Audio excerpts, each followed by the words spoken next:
When I was a kid, one of my favorite paintings that we had in our home was this image of Jesus, and it was like quite dark around him, and then it was light where he was, and he was on this very twisted olive tree.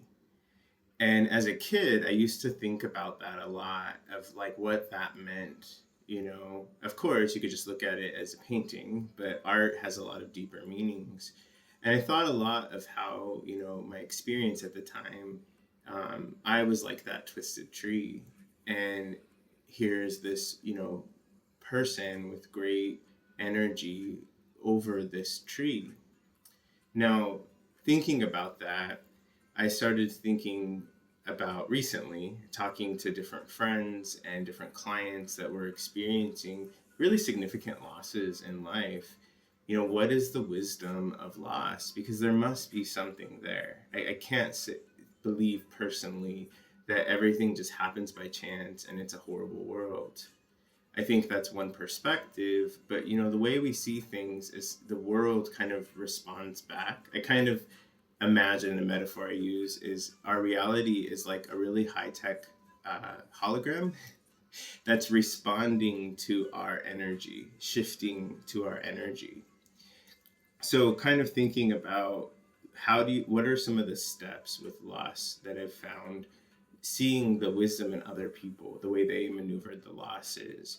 What I've noticed is that when losses come, there's usually a period of overwork and over rigidness that blends into this kind of break in reality through some kind of loss. It's kind of like the initiation into a different dimension of reality through the loss.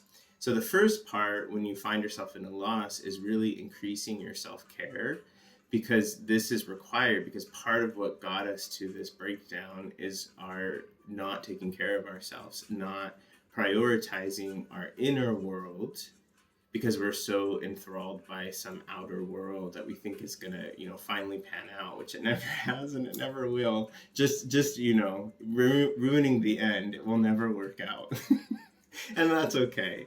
So the next part is to allow yourself to say goodbye.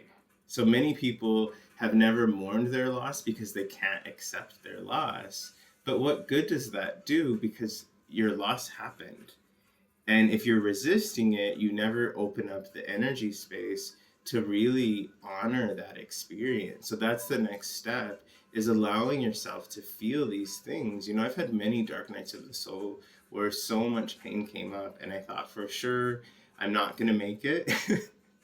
And then of course, I fall asleep at some point, wake up and I'm like, I made it.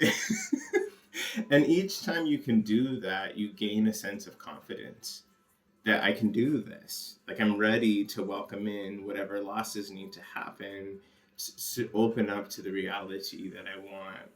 So I hope that that's helpful to maybe guide you a little bit, because loss can seem so overwhelming.